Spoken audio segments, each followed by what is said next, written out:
All right, we are recording for YouTube. Hello, YouTube. We will get going here in a second. Let's do the intro for the podcast. I think I have everything I need. We have sound effects going. James and I have some good stuff. All right, let's do it. That's the Crimson Cash intro.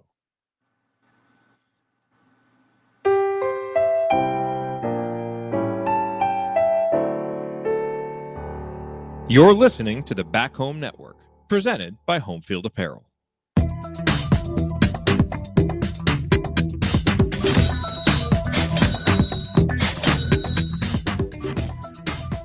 right, folks, welcome back to Crimson Cash.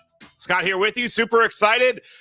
I'm fired up. It's only Thursday. Let's get like the nice cool weather out. We have game or big noon Saturday, whatever it is. Fox's big show is coming to Bloomington. I'm fired up. I'm very excited for the Indiana-Nebraska game, although I will explain how I'll be watching it here in a second. We have James to talk about all of the lines and to bring back our Hoosier Hotstreak. But before we do all of that, just a few words about our friends and our sponsors. And so we can't forget about Home Field Apparel right there. If you're on YouTube, you're seeing some great of the pullovers that Home Field has. Their coaches' jackets are also back in stock. The Indiana one is fully in stock, so go check it out. Here's the pullover with the Indiana Script 90s logo. It looks awesome. Check them out. Use promo code HOME23 for 15% off your first purchase. And then also, you got your mug there. You see James's cool mug. A little bit of coffee. I like it. No you can also fill that mug on Saturday with Hoosier Game Day Lager. You see it here. It's the beautiful candy striped can from not Urban Out. I'm thinking of Urban Outfitters. No, from Upland Brewery. You get old, man. All the places that start with U is like Upland Brewery, Hoosier Game Day Lager. Check them out at any of their 9 locations or go to Urban Outfitters. I mean, I don't know. They've been killing it lately. Maybe they have it at Urban Outfitters and you can buy it there. It is definitely going to be at Memorial Stadium. If you are at Memorial Stadium this weekend, buy a Hoosier Game Day Lager for a couple of reasons. Support the podcast, support Upland Brewery, maybe support Urban Outfitters, and also just you're going to look cool and it's great. And it just tastes fantastic. It's a great lager. Upland Brewery and Urban Outfitters remind you to drink responsibly and to go Hoosiers. I'll turn my overlay back on. There we go. Now we're ready for Crimson Cash. James, man, what is up? I think Urban Outfitters' official drink would be like Zimas with the Jolly Ranchers already in them. I think that's they like charge 5 times as much. That's great. Yeah, but it would cost $85 a drink, a 4-pack. Yeah, but they'd come with a really cool little like hand woven koozie that goes on top of it. Exactly. With like an old drive-in logo or something that would be there. And yes, it would be like a 4-pack with the koozies, and they're all different types of, drive-in logo koozies, and it's $75 for a pack of Zima. You've really taken me there. You've painted a very good Urban Outfitters. If you need a sponsor for an Indiana-based podcast, bring it on, boys. All right, James, let's start getting to the games this week. Your 4-pack last week didn't work. It was, you didn't get the Oregon. The point total didn't work, and then one of your money lines also didn't work. Maryland, yeah, because you had Maryland winning, and they did not. Now, that doesn't count our Hoosier Hotstreak because the other bets we gave did our noon special last week. Those hit. So Army was great for us. Iowa was great for us. So we were able to hit some bets last week at least. So we're back for the official Hoosier Hotstreak this week.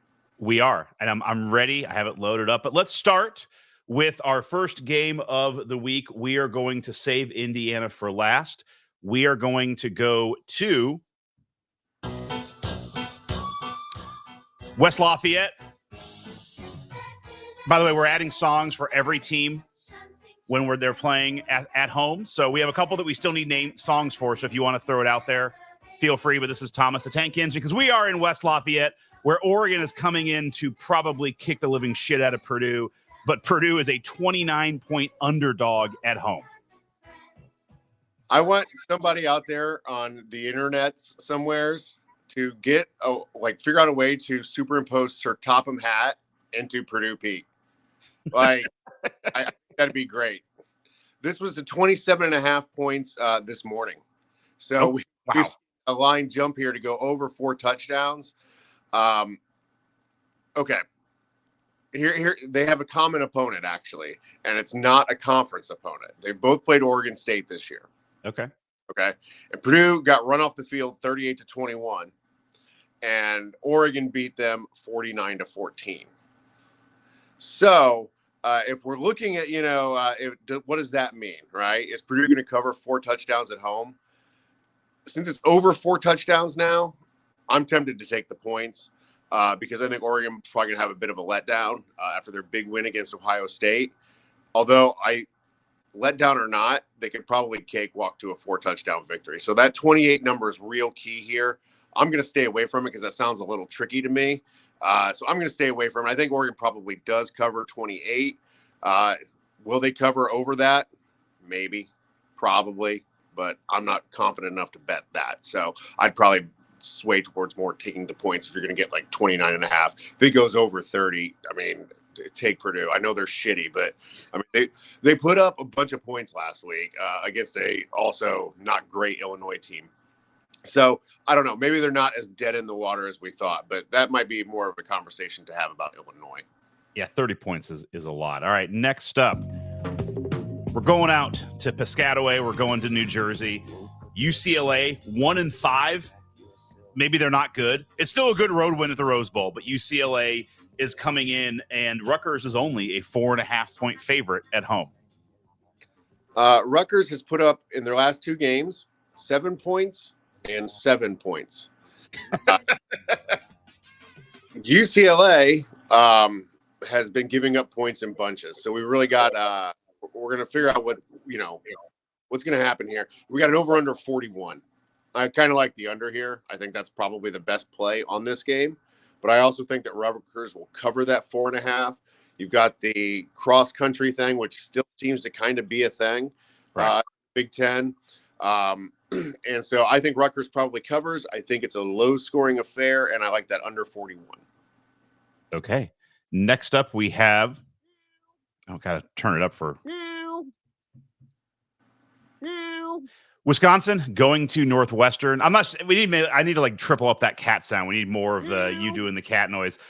Northwestern coming off a solid win against Maryland. They are a 7.5-point underdog at home. Yeah. So Northwestern, I like that quarterback, man. I really do. I do too. And I was telling people after they beat Maryland, I was like, dude, when we played him, like that was a crafty little quarterback. Like he was kind of scary to play against. He was. Yeah. Okay. Wisconsin has won their last 2 games 42-7 and 52-6. Okay. So they have just been boat racing their last 2 opponents, one of which was Purdue. So we can kind of throw that out. 7.5 on the road, Northwestern. I'm going to take the over a touchdown here. Okay. Next up, we have 2 ranked teams. The only, I guess, ranked team matchup this week going into Illinois.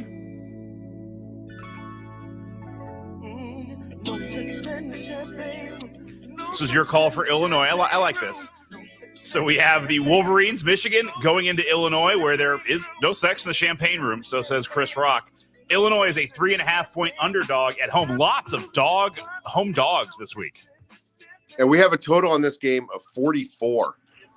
Last game, Illinois had 99 points total in the game. So I don't know how they're going to stop Michigan from running. I mean, Michigan can only run, right? Right. But Illinois didn't seem able to stop Purdue when that's all they were doing too. And Purdue had their, quarterback was a freshman, came in and he was running the ball and they weren't even attempting passes. And Illinois knew it and still couldn't stop them. So, I mean, I see Michigan doing the same thing, but I think Illinois can probably get a long play here or there to get a few points. I think this thing goes over the total of 44. And so that'd be my bet on this game. All right. Next up, we have going into Maryland. Crab cakes and football. Nice. That's what Maryland does. USC at 3-3 going into Maryland, also 3-3. Loser leaves town. Like loser just goes home. We'll see. Maryland is a 7.5-point. I mean, it's the theme of the week. Underdogs at home. Maryland is a 7.5-point underdog at home. Yeah, I like dogs that get over a touchdown. I think USC probably does win this game, but I don't think they'll cover over a touchdown. They seem to have a knack for letting teams come back late in games, and every one of their games this year has been pretty close. So I'm going to take Maryland to at least cover. All right. Last game before we get to Indiana, we have Iowa at Michigan State. We don't have any sound effects for Michigan State, so it's open. We can talk through that if you have any thoughts, but I would also love listener suggestions. So if anybody has ideas, tweet us at CrimsonCast 317 for me, CrimsonCast 260 for James. Hit us both up. Throw us your thoughts for a Michigan State fight song. Maybe it's like 300, like Spartans. I don't know. It's we got to workshop it. We don't need to come up with all the answers today, but for the game, me singing Hollywood Nights by Bob Seger karaoke. Nope, you singing anything is not the right answer. We have Michigan State is a 5-point, keeping the trend going, 5-point underdog at home to Iowa. This was at 5.5 this morning, so we've got a little bit of movement there. I like Iowa -5. I think that's a pretty good play there.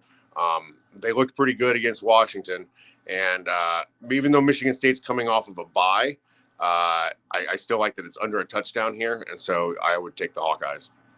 All right, finally, a home team.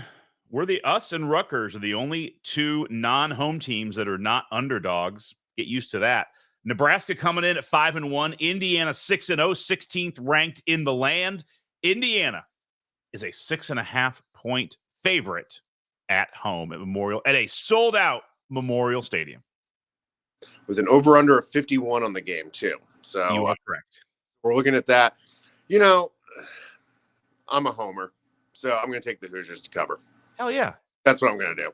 I think we're looking at a game here where it might be like 31-14, 24-10, something like that. I do think maybe the under probably hits here. Because Nebraska's defense, I think, is stingy. I don't know. Illinois had some success against them, and especially on play action. And I think that we might be able to take advantage of that. Their D tackles are really big, and that concerns me a little, but our offensive line's been really good. And I think our running backs are really good about choosing their holes and knowing where to go. And Curtis Work is good about putting them in the right position. I just think this is too perfect of a spot for IU to lose and fuck this up, for them to lose and fuck it up, if that makes sense. It's almost screaming, hey, watch out. And I think that Cignetti's got his team focused on that. I agree. I almost I'm a little bit more nervous about the Washington game for that reason, that this is the one where you really focus to not screw it up, and then maybe they screw it up against Washington. But I agree with you. I think they're going to win. I'm not sure if they cover, but they've had this ability where I think if you would have asked me at halftime of the Maryland and halftime of the Northwestern game, would they cover a 7 or 6.5 point spread at those games? I'd be like, I think they're going to win, but I'm not sure. And they came out and covered both, covered my hypothetical spread for both of those. So I think it's going to be a game where at halftime, maybe even the third quarter, it's going to be tight, and you may not feel like they could cover it, but I think they're going to win, and it might end up being like a 10 or a 14-point win when all is said and done. I would play around with the live betting as well. James, I'm going to ask you this. This sucks for me. Our fall break is when it is. We always schedule it. We normally try and take a trip, do this before Indiana releases its football schedule. I can't plan my life around them. We are coming back next Friday, so I will be at the Washington game.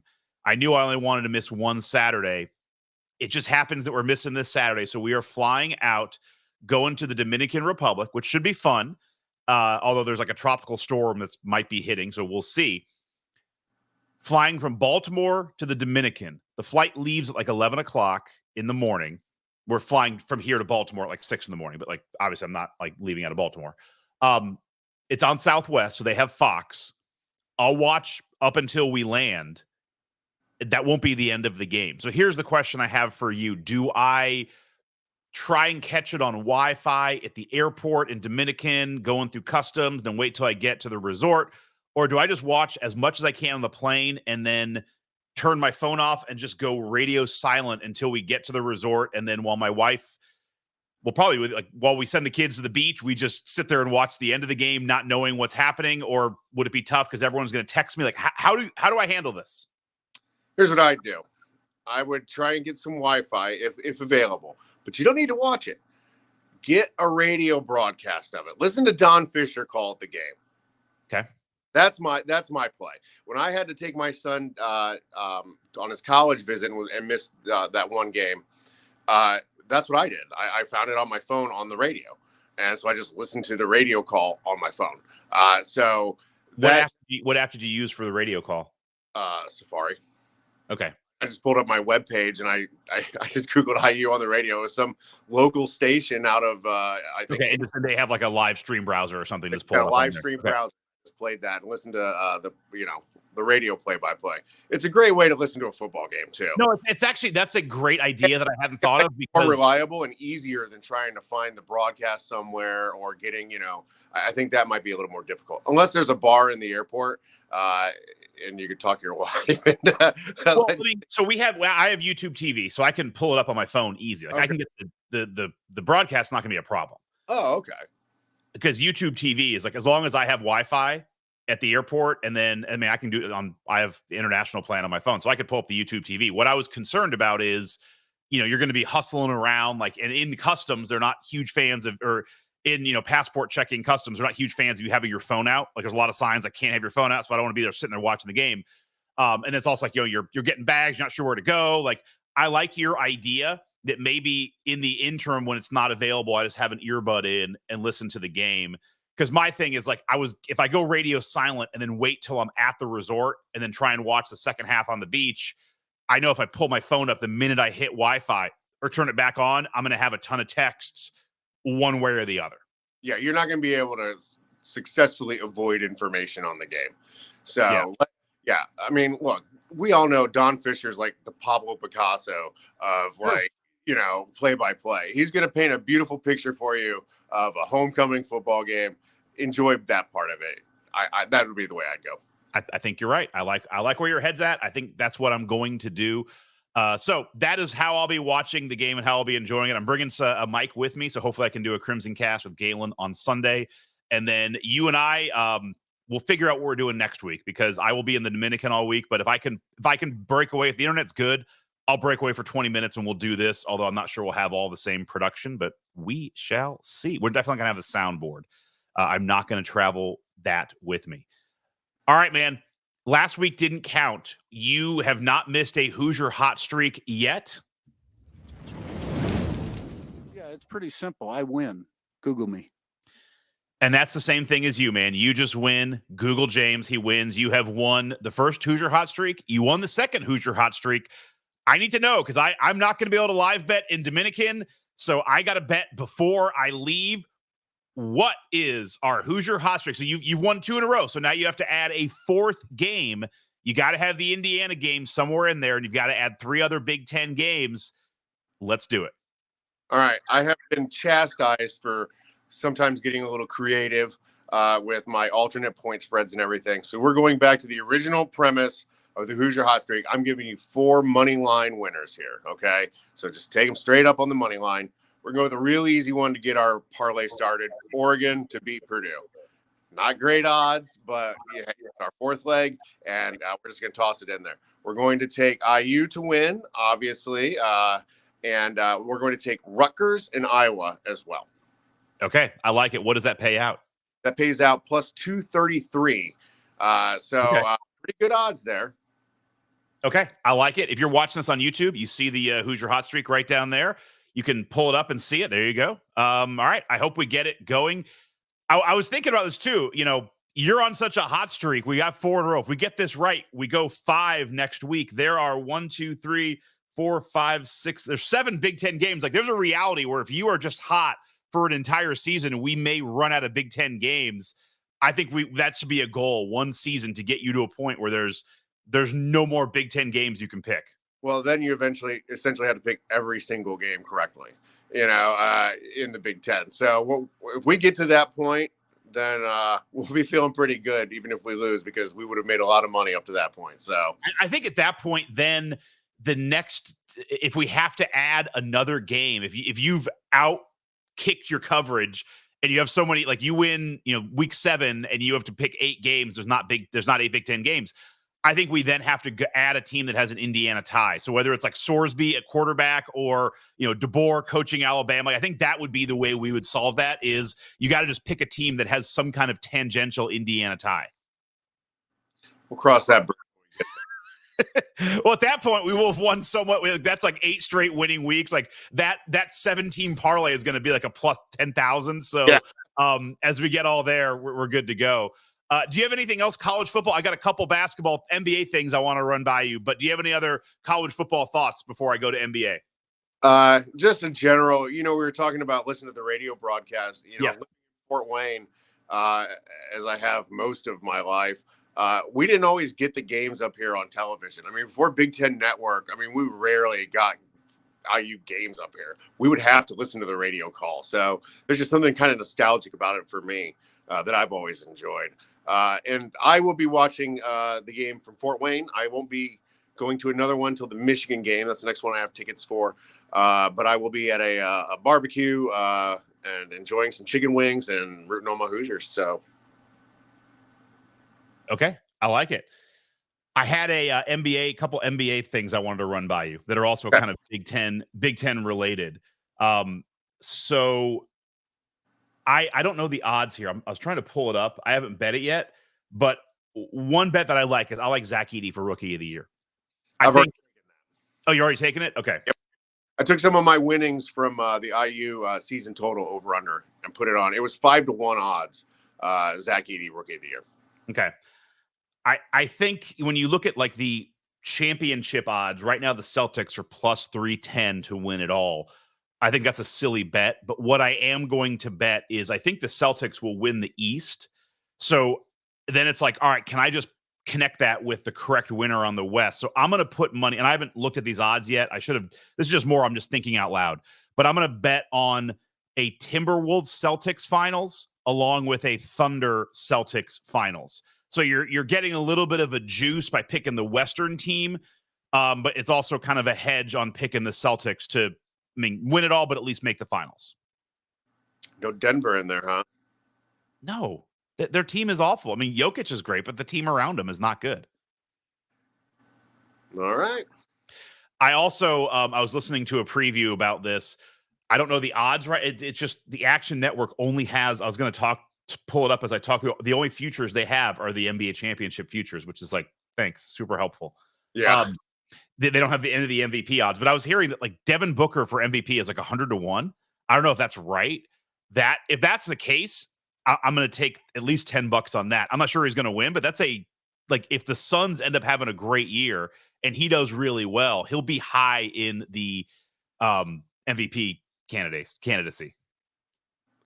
I think NBA futures bets are generally a fool's errand. So I would caution anybody not to invest too heavily in NBA futures bets. I love doing the futures. I love doing the over-unders. I think the Lakers, they're at like 37 wins, 37.5. I would take the under on them. I take the under on the Clippers. I'm a big over on the Timberwolves, and I'm also a over on the Pacers. I think their number is a little bit low. So those are my over-under thoughts. What about Bronny James? You got any Bronny James props out there? They don't do a lot of G League props on FanDuel, so no, because he's gonna. Here's my take on what's going to happen in my view on Bronny James is he will play the first game of the season. They'll get it out of the way, and then he'll go to the G League for the rest of the year. I can't understand that kid. Like, that would make me sick to my stomach if I were in his shoes and like my daddy was doing everything for me. Like, that's like, I don't know. It's just nepotism run rampant, and it disgusts me to no end as an outside observer. I don't know how you could possibly be that kind of person. And then I saw like something where like LeBron was like trying to get like some specialized like video game skin or something for his son or something. And I'm like, oh, that's how you get that way and not care because you've been treated like that your whole life. And I don't know. It's kind of disgusting to me. There's like guys who have worked their asses off who are really talented, and this asshole is just taking up a roster spot because his daddy said so. I don't know how he walks in a locker room full of men. I don't know.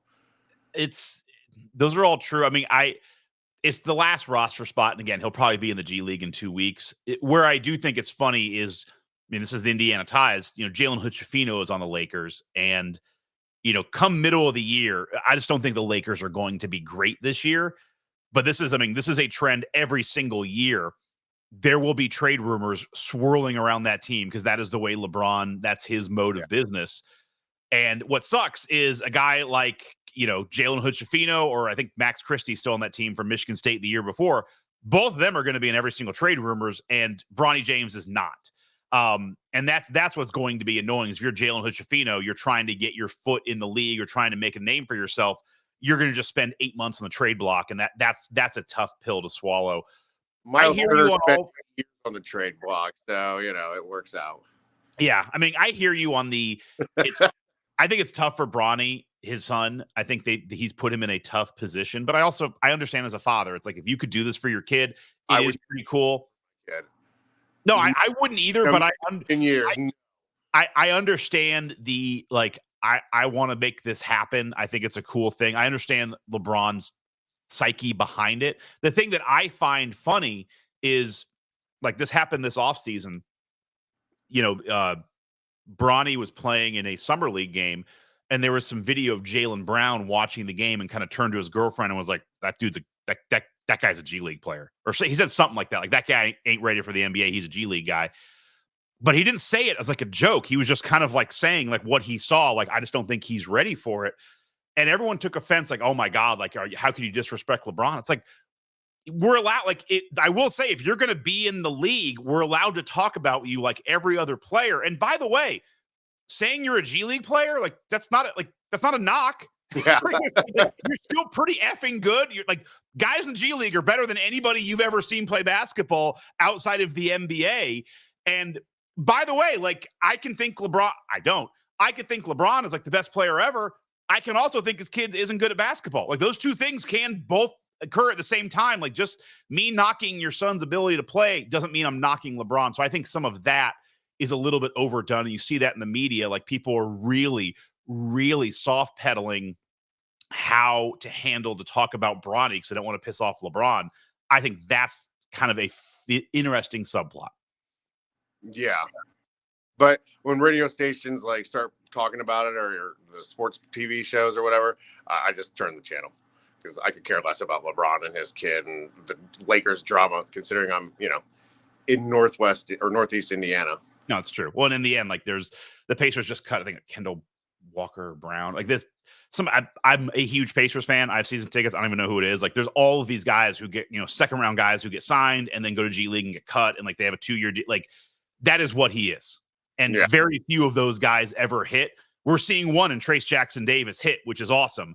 But most of the time, second round picks just don't amount to much. But Jarrett Walker spent he spent most of his time in the G League last year.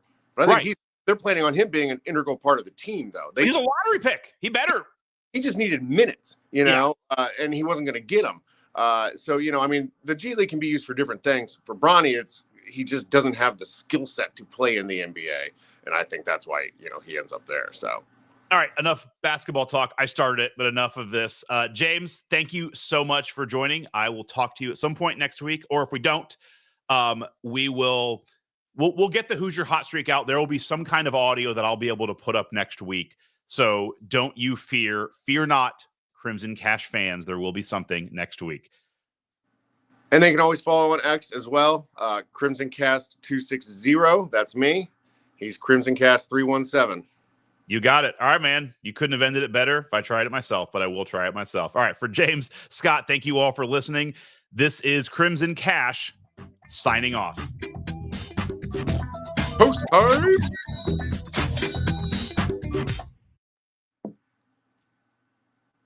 All right. That's the end of that. Goodbye to YouTube and record.